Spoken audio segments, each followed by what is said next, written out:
네, 이제 말씀 시작하도록 할게요. 2020년에 뭐 할까요, 여러분? 제가 강의로 베드로 전서와 후서 할 것 같죠?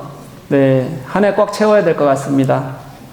올해는 또 분립개척이 있어서 우리 교회가요, 또 분립개척에 관한 메시지들이 중간중간 계속해서 들 거 아니에요, 그렇죠? 그러니까 어쩌면 2020년을 훌쩍 넘어서 그렇게 할 가능성도 많을 것 같아요. 여러분들 질문 하나 할게요. 베드로가 예수님 수제자 맞습니까? 네, 그렇게 쉬운 질문을 하려는 건 아니겠죠? 네. 당연히 예루살렘 교회를 세우고 신앙적 토대를 만드는데 굉장히 중요한 역할을 했을 겁니다. 했습니다. 그가 살아있는 동안 예수 그리스도에 대해서 이런저런 가르침들이 있을 때 어떤 게 옳은 것인지 어떤 게 잘못된 것인지 정리하는 역할도 그가 상당히 많이 했어요. 그가 하는 말이나 그가 했던 글들이 기독교적 표본이 되었을 것은 너무도 당연한 일입니다. 그만큼 영향력이 있었어요. 그런데 왜 바울이 쓴 책은 13권이나 되는데 베드로가 쓴 책은 2권밖에 되지 않을까요? 여러분 한번 궁금해 보신 적 없으세요? 별로 궁금하지 않죠? 그쵸? 뭐 바울이 13권 썼는지조차 모르는데 뭐가 궁금하겠습니까? 그쵸? 베드로는 베드로 전서 후서 이름이 붙어있지만 바울 서신에는 붙어있지도 않는데, 그쵸? 어떤 분들은 이렇게 얘기해요. 베드로는 어부였고 무식한 사람이라서 남긴 글이 없다. 바울은 워낙 똑똑한 사람이었고 뛰어난 학자 출신이니까 글이 많을 수밖에 없다. 뭐 현상적으로 보면 정확한 얘기긴 합니다. 근데 어부였고 무식해서 글이 없을 수밖에 없다는 게 정말 맞는 말일까는 좀 생각해 봐야 돼요. 왜냐하면 그렇게 생각하기에는 베드로가 가진 이 초대교회에서의 영향력이 너무 컸습니다. 또 베드로 전서를 보면 이 글이 얼마나 뛰어난지 몰라요. 전서를 읽어보면요. 그럼 사람들이 이렇게 얘기해요. 글이 뛰어나구나. 그러니까 베드로 전서도 베드로 글이 아니다. 이렇게 얘기하는 학자들이 굉장히 많습니다. 그러니까 일부가 얘기하는 게 아니고요. 아주 굉장히 많은 학자들이 그렇게 얘기해요. 뛰어나면 베드로 글 아니야. 왜냐하면 베드로는 무식하니까. 근데 저는 2가지 이유 때문에 베드로의 글이라고 생각해요. 뭐냐면 당시는 성령의 역사를 따라 복음이 전파되던 시기였습니다. 누가 일하신다고요? 성령께서. 사도행전 2장에 보면 성령이 내려오고 나서요. 그리고 나서 베드로가 설교를 하는데 그 설교를 보면 첫 번째 설교에 사도행전에 나오는 그 설교가 얼마나 깊은 역사와 신앙을 꿰뚫는 그런 설교인지 너무 잘 보여줘요. 저는 죽었다 깨도 그런 설교를 할 수가 없습니다. 또 하나는요, 당시 꼭 베드로가 글을 안 써도 괜찮아요. 베드로를 쫓아다니던 제자들이 그를 대필하기도 하던 그런 시기였다는 뜻입니다. 베드로 전서도 솔직히 말하면 베드로가 썼는지 누가 대필해 줬는지 알기가 어려워요. 아마 대필했을 거예요. 제가 그 얘기는 지금 안 하고 뒤에 나오거든요. 그때 얘기해 드릴게요. 그러니까 무식해서 글 쓰지 못했을 거다라고 얘기하는 건 당시 초대 사도고 그리고 사도면서 초대교회의 가장 중요한 지도자였던 베드로에게는 그렇게 맞지는 않는 말인 것 같습니다. 그런데도 불구하고 베드로의 글은 단 2개고 바울이 글이 많은 이유는 성경을 정경화하던 시기의 문제 때문에 그래요. 300년 초에요. 이 로마의 황제였던 데오클레티안이라는 사람이 박해를 굉장히 심하게 했어요. 그 이전에도 계속해서 대박해가 있었어요. 기독교가 공인될 때까지 10번의 대박해가 있었어요. 그때 사람 죽이는 건 너무 당연합니다. 그냥 죽여요. 근데 이 디오클레티안은 사람을 죽이는 것보다 더 핵심적인 게 뭐라고 생각했냐면 기독교 문서를 없애는 거예요. 얘네들 자꾸 죽여봤더니 별 소용이 없거든요. 죽여도 어떻게 해요? 계속 살아나요. 이 좀비가 이런 좀비가 없어요. 죽이는 것보다는 얘네들이 기본을 말살하자. 그래서 책을 다 없애기 시작했어요. 압수해서 불태우는 겁니다. 그러니까 그걸 다 지켜낼 수가 없잖아요. 그런데 그동안에 이미 진행되고 있었던 어떤 것이 하나님의 진짜 말씀일까에 대한 의문들, 예를 들면 이단들도 글을 쓰거든요. 그리고 저같이 문학적인 재질이 뛰어난 사람은 돈만 있었으면 저도 썼을 겁니다. 아마도. 이 웃을 일이 아니라 진짜예요. 그러면 제 글이 무슨 성경에 들어가요? 진짜 하나님의 말씀으로 취급받을 만한 뭐가 있겠어요? 없죠. 그런 거 빼내야 되고 이단들 글 빼내야 되고 이런 정리 작업들이 있잖아요. 그래서 하나님, 진짜 하나님의 말씀만을 지켜내자는 그런 마무리 작업이 그래서 급히 이루어지게 돼요. 그런 정경화 작업을 거쳐서 397년에 성경이 만들어집니다. 기준이 있었어요. 첫 번째 기준은 뭐냐면 보편성.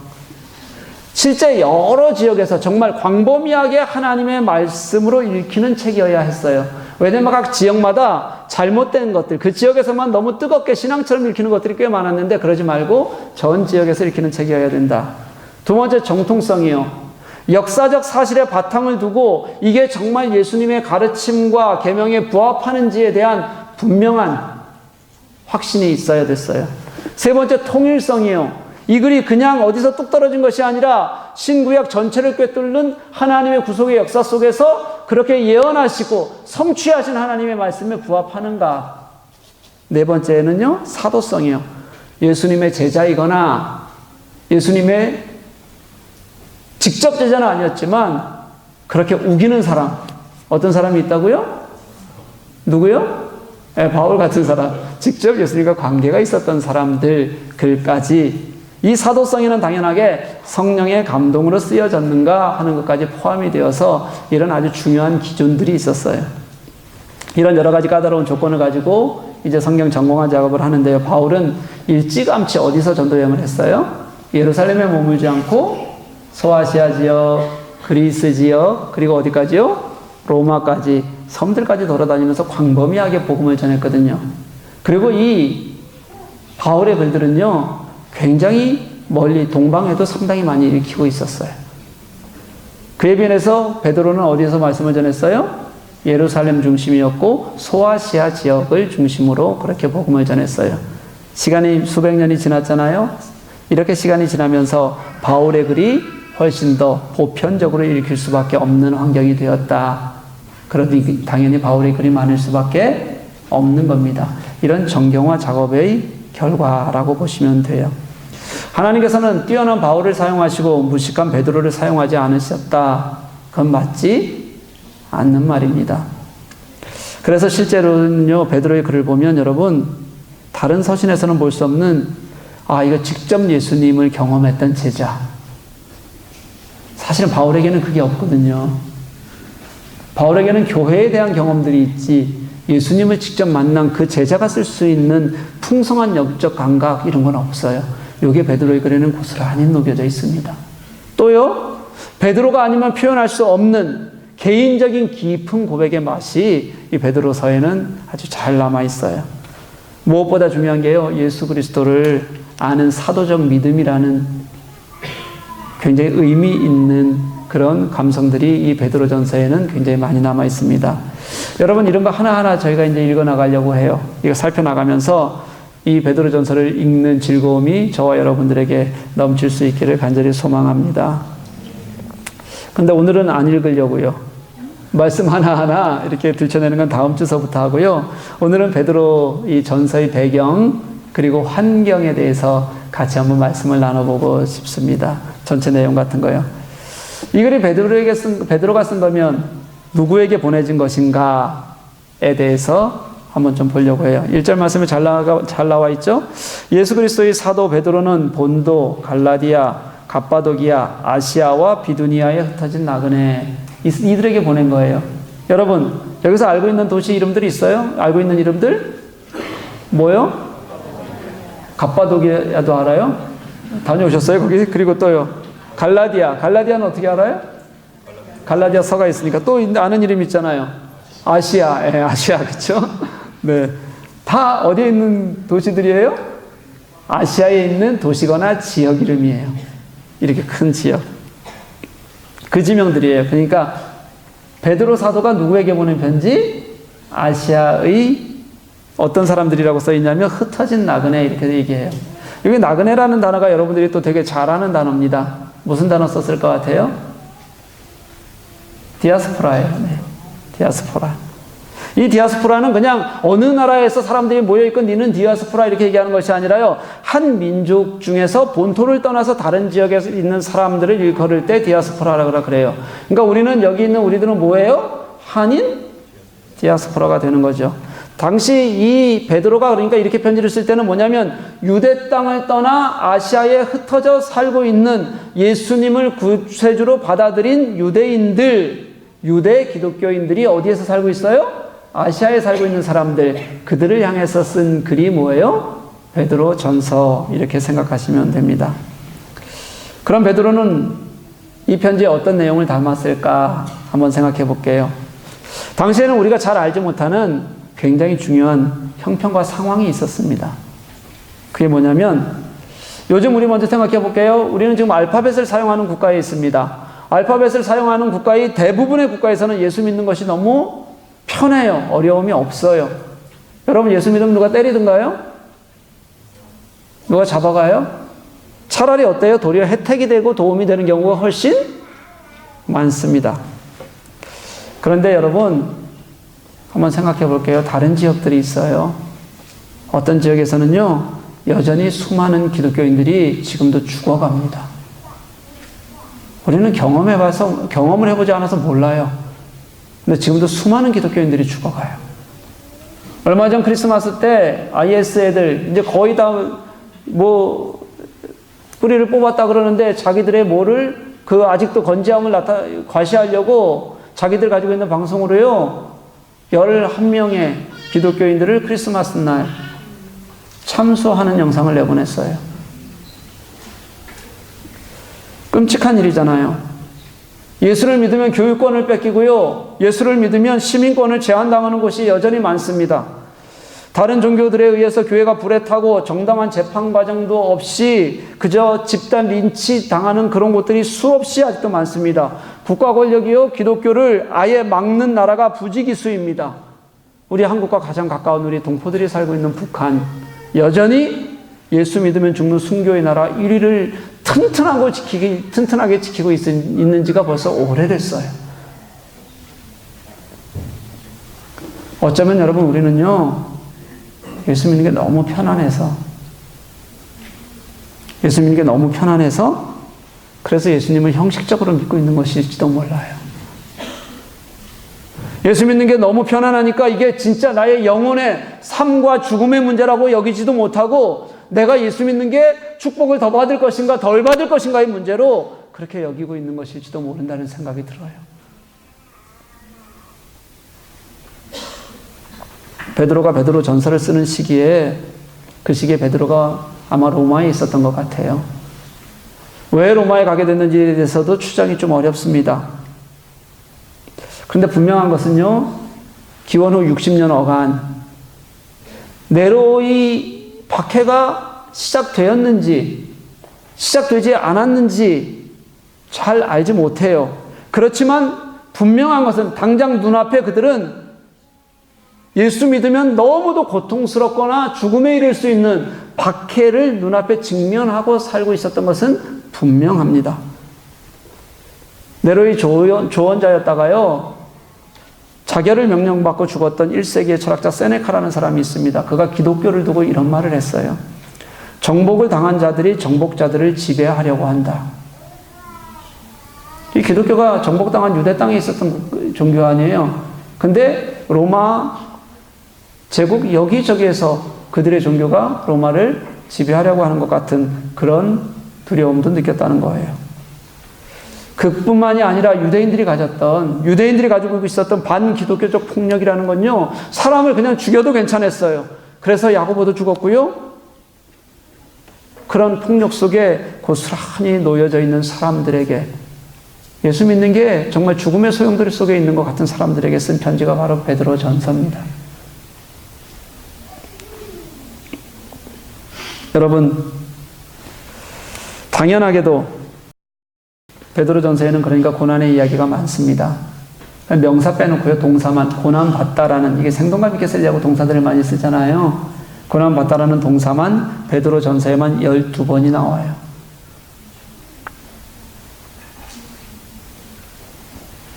그럼 그렇게 고난받는 사람들에게 뭐가 필요할까요? 돈 필요하겠어요? 명예 필요하겠어요?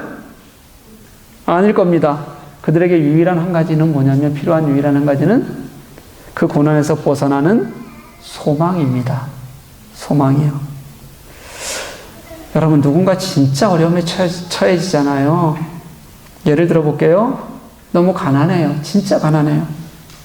근데 가난해서 힘들어도 예수 믿으면서 나는 괜찮아 하고 즐겁게 살면 좋겠는데, 그게 아니라 너무 오래된 가난, 너무 찌든 가난, 도저히 회복할 수 없는 가난 때문에 힘들고 마음에 상처로 남고 어려운 사람들이 있어요. 그러면 그들이 가지고 있는 소망이라는 게요, 당장 내 눈앞에 잠깐 얼마만큼 돈 떨어지는 거 큰 소망 아닙니다. 그들에게는요. 이거 내가 가지고 있어봤자 밑 빠진 독에 물 붓듯이 금방 사라져버릴 것을 다 알아요. 당장 눈앞에 기쁨은 될지 몰라도, 위로가 될지 몰라도 그거는 사라져버립니다. 그런 그들이 진짜 그런 어려움에 있으면 정말 그들이 갖게 되는 환경에서의 소망은 뭐냐면, 내가 이런 환경에서 정말 벗어날 수는 있을까? 나는 정말 먹고 살 수 있게 될까? 라고 생각하는 소망이 그들에게는 가장 크게 돼요. 간절해져요.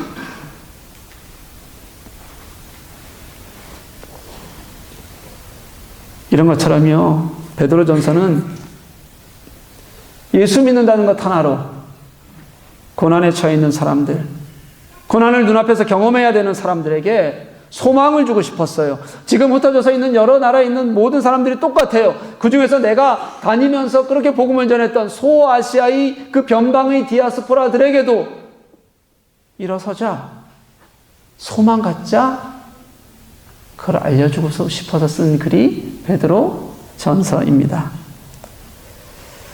그런데 여러분, 그 소망이 어디에서 올까요? 어디에서 와요? 어디요? 그게 어디서 와요? 위로부터요? 위에 뭐가 있어요? 위에 뭐가 있어요? 예, 하나님이요. 예수 그리스도요. 뭐 이게 그렇게 어려운 질문입니까? 베드로가 전하는 유일한 소망이 예수 그리스도입니다. 유일한 소망이요. 이 베드로전서를 보면 도처에 예수께서 우리들에게 왜 소망이 되셨는지를 설명합니다. 예수께서 우리들에게 소망이 되기 위해서, 그가 우리를 위해서 어떤 일을 하셨는지가 여기저기 기록이 되어 있습니다. 그래서요, 우리 그리스도인들은요, 어려움과 고난이 있어도 그런 어려움과 고난 앞에서 그냥 참아야 되는 사람들이 아니라, 그 안에서도 예수 그리스도 때문에 기뻐할 수 있는 사람들, 그런 고난 속에서도 소망이 무엇인지를 다른 이들에게 전해줄 수 있는 사람들, 그런 사람들이라고 기록하는 거예요. 왜냐하면 우리의 소망 되신 예수 그리스도가 우리 그리스도인들과 연합해서 살아가고 있기 때문에 그렇다. 그게 베드로가 얘기하는 소망에 관한 이야기입니다. 이 고난 속에서의 소망의 이야기를 지금 우리처럼요, 아무런 고난도 없고 박해도 없고 마음껏 교회 오고 싶으면 오고, 오기 싫으면 오지 않고, 믿고 싶으면 믿고, 싫으면 잠깐 쉬고, 그냥 내 할 일에 예수님은 뒷전이돼도 괜찮고, 이런 신앙생활을 할 수 있는 하고 있는 우리는 어떤 의미로 읽어야 될까요? 여러분, 그래서 우리는 베드로서를 읽기가 굉장히 어려울지도 몰라요. 내 얘기 아닌 것 같거든요. 남의 얘기요. 그런데 여러분, 이렇게 생각하십시다. 이 땅을 살아가는 누구라도 고난이 있고 아픔이 있습니다. 이 땅을 살아가는 누구도 하나님께 부르짖을 일이 있고, 그 부르짖음 때문에 아파하며 살아갑니다. 우리가 현대를 살아가잖아요. 그러면서 선진국가에 살아요.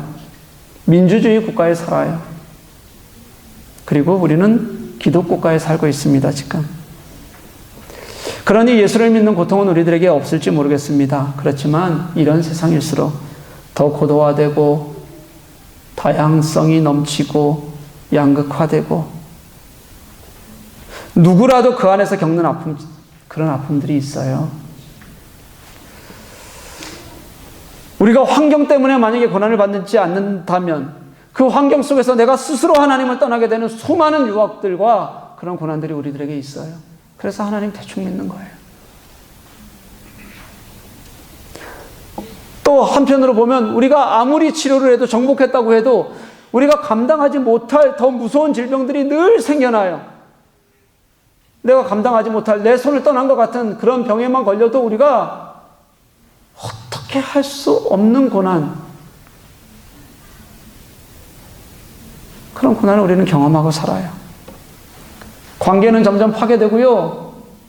옛날에 관계 때문에 이렇게 힘들게 살지 않았어요. 근데 요즘은 어려우면 다 관계 때문이에요. 상실감은 더 커지죠. 상대적 빈곤에 내가 가지고 있어도 힘들어하고 절대적 빈곤 때문에 고통받는 사람들도 여전히 있어요. 뒤얽혀 있어요. 이런 아픔과 고난에서 누구도 자유스럽지 않습니다. 누구도요. 그런데 여러분, 이런 대부분의 것들이 예수 잘 믿다가 예수님 때문에 생긴 것이 아니라 결국 우리의 욕심 때문이고 우리의 욕망 때문이라는 것이 어쩌면 더 큰 아픔일지도 모르겠어요.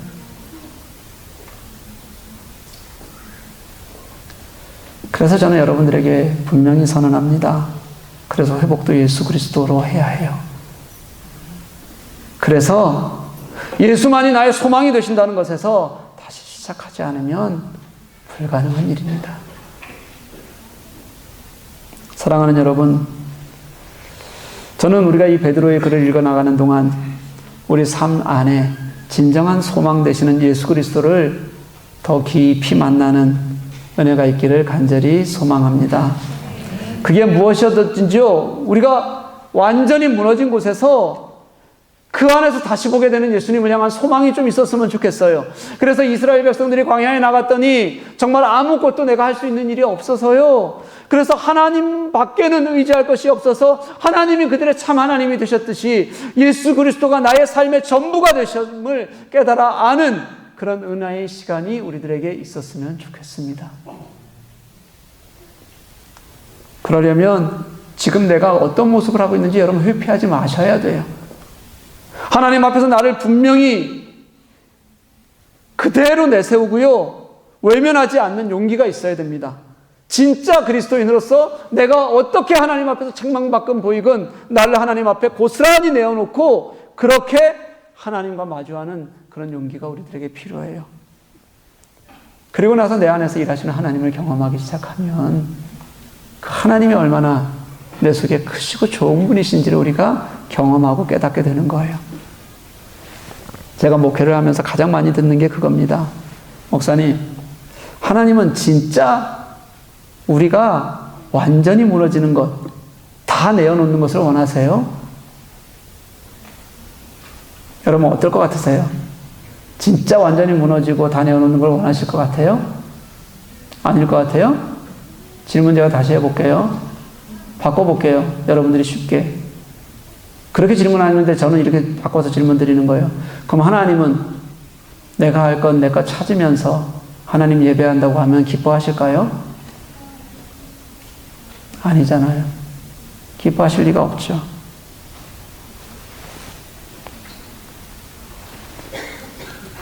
우리는요, 내 삶, 내 생각, 내 거 다 움켜쥐고, 그리고 하나님, 그 다음에 내 삶에 어떻게 개입하실지를 묻는 거잖아요, 지금. 그러면서도 하나님은 나를 사랑하셔서 괜찮다고 얘기하잖아요. 하나님이 우리를 사랑하셔서 기다리시고 보아주시는 거지, 우리가 그래도 괜찮은 거 아닙니다, 여러분. 착각하지 마십시오.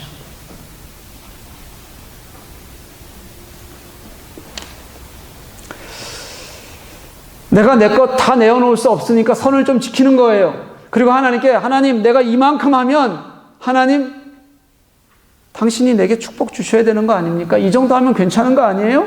자꾸 내 것을 움켜잡고, 이거 양보하지 않으면서, 그러면서 어떻게 나는 진짜 하나님을 신뢰합니다. 그렇게 우리가 말할 수 있겠어요? 그 신뢰 아닙니다. 그건 하나님을 우리의 내세를 향한, 죽으면 천국 가야 되니까 내세를 향해서 하나님을 보험 삼는 거예요. 보험 삼으면서 오늘을 사는 일에는, 하나님을 믿고 신뢰하는 일에는 내 마음이 없는 거죠. 그게 내가 믿는 하나님일 때가 참 많아요. 그리고 하나님은 나를 사랑하시니까 이걸 좋아질 거야. 괜찮을 거야. 여러분 보세요. 앞으로 우리가 1장 읽어나갈 때 보면요. 이 내용 전부 뭐냐면 우리의 소망의 이유를 오롯이 누구에게서 찾냐면 무조건 예수 그리스도예요.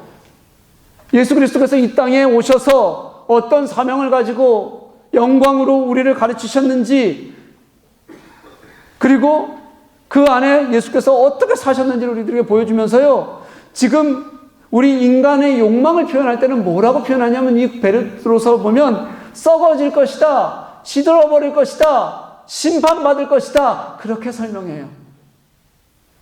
그런데 우리는 그걸 붙들고 하나님 이 정도면 됐죠 뭐, 이 정도면 저를 기뻐하시겠죠,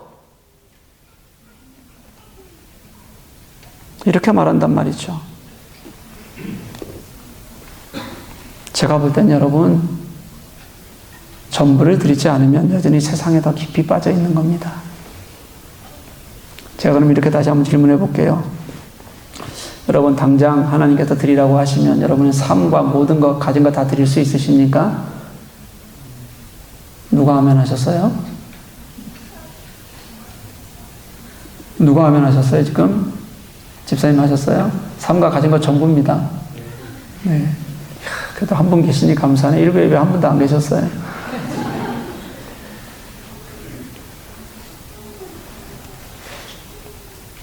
여러분, 저는 여러분이 삶 전체를 다 드릴 것이라고 믿지 않습니다. 내가 가진 전부 하나님께서 내어놓으라고 하시면 다 드릴 것이라고 믿지 않아요. 근데 여러분, 내가 지금 당장 못해요. 못한다고 해서 이거를 합리화하지 말고요. 내가 지금 못하지만 그래도 전부를 드리는 것이 하나님이 기뻐하시는 일이라는 신앙의 정말 바꿀 수 없는 진리를 왜곡하지는 말자는 거예요. 왜 내가 못하는데 왜곡합니까? 하나님은 괜찮다고 여기실 거라고 얘기해요. 아니에요, 여러분. 우리 모두가 다 지금 당장 못할지라도, 죽을 때까지 못할지라도 그런 하나님께 내 마음을 드리려고 애쓰고 수고하고, 그게 하나님이십니다, 내가 진짜 신뢰해야 되는 하나님이십니다, 믿고 나아가는 것은 멈추지 말아야 하는 일입니다. 합리화하면서 이걸 하나님께서 기뻐하신다고 말씀하지 마세요. 어제 토요기도에서 제가 이런 말씀을 좀 드렸습니다. 요즘 제가 신앙적 즐거움을 가지는 이유가, 저 요즘 즐겁거든요. 신앙 안에서는요. 하나님 보면 기쁘고요. 여길 보면 좀 막 힘든 일이 있고 그래요.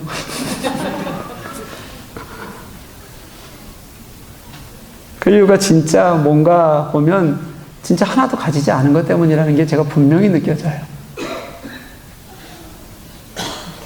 제가 가진 거라고는 어제 그렇게 말씀드렸어요. 앞뒤로 쌓인 마이너스, 앞은 한국이고요, 뒤는 독일이에요.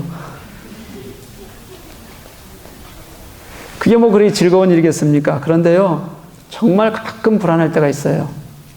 가끔 불안할 때요. 그 시간을 딱 지나면 정말 가끔 잠깐 그러고 금방 잊어버려요. 그러고 나면 내가 할 수 있는 게 하나도 없어요. 그러니까 하나님께 집중하고 하나님으로 기쁘고 그 은혜에 빠져들면 그게 그렇게 좋습니다. 저는 제가 갈 길 저도 잘 모르겠어요. 솔직히 말하면 이제 앞으로 하나님께서 어떻게 인도하실지 하나도 모르겠어요. 지금 제가 이 시간 하나님께서 허락하신 이 교회를 섬기고 함께하는 것 외에 그 다음 스텝 하나도 모르겠어요. 얼마가 갈지도 모르겠어요. 그 외에 다른 가능성이 제게 열려있지도 않아요. 이제 뭘 제가 저 스스로를 위해서 무슨 보장을 삼는다고 보장을 만들어 볼 방법이 제가 아무리 봐도 없어요. 이미 전 늦었습니다. 가능성이 없는 사람이에요. 근데 여러분, 그래도 괜찮아요.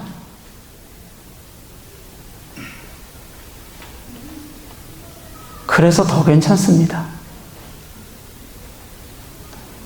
그래서 지금이 제일 좋아요, 진짜. 하나님 만나고 의지하는 것 밖에는 할 수 없어서 또 그 시간이 은혜로운 게 얼마나 좋은지 몰라요, 여러분. 사랑하는 여러분, 우리 예수 그리스도의 은혜는요, 그분이 내 삶의 진짜 주인 되셔서 내 삶에 나타나실 때 내가 그걸 고백할 수 있을 때 진짜 의미가 있어집니다. 그분보다 다른 게 먼저일 때 그 의미는 자꾸 사라져요. 그동안 우리가 그렇게 하나님께 부르짖었던, 그렇지만 제대로 만나지 못했던 예수 그리스도를 여러분, 내 삶 속에서 정말 의미 있게, 가치 있게 그분을 신뢰하면서 만날 수 있는 저와 여러분 될 수 있기를 간절히 소망합니다. 그때 우리가요, 어떤 고통이나 아픔에 있어도요, 정말 내가 지금 감당하지 못할 무엇인가에 빠져 있어도 그래도 그분이 나의 소망 되신다, 그분이 나의 길 되신다, 그 예수님을 깨달으면 좋아진다는 거예요. 그리고 그게 얼마나 좋은 일인지, 기쁜 일인지 여러분, 우리가 알게 될 거예요. 그게 베드로가 우리들에게 들려주는 소망의 이야기입니다. 사랑하는 교회 여러분, 소망은 가져보지 않은 사람은 몰라요. 절대 몰라요. 소망은요, 그게 무엇인지 알지 못하는 사람은 그 맛을 상상할 수가 없어요. 여러분, 주님이 우리의 소망 되시는데 우리가 그 소망 알면서 살아야 되지 않겠습니까? 오늘 신년주일이에요. 새로운 한 해의 첫 주일입니다. 올해 우리들에게 어떤 환경이 부딪힐지 모르겠어요. 좋지만은 않을 겁니다. 고난과 어려움이 있을 겁니다. 내가 견디지 못할 경험을 하나님께서 혹시 주실지도 모르겠어요. 그때마다 여러분 기억하셨으면 좋겠습니다. 아, 이게 예수 그리스도께서 내게 주시는 소망이구나. 그렇게 주님께서 나를 일어서게 하시는구나.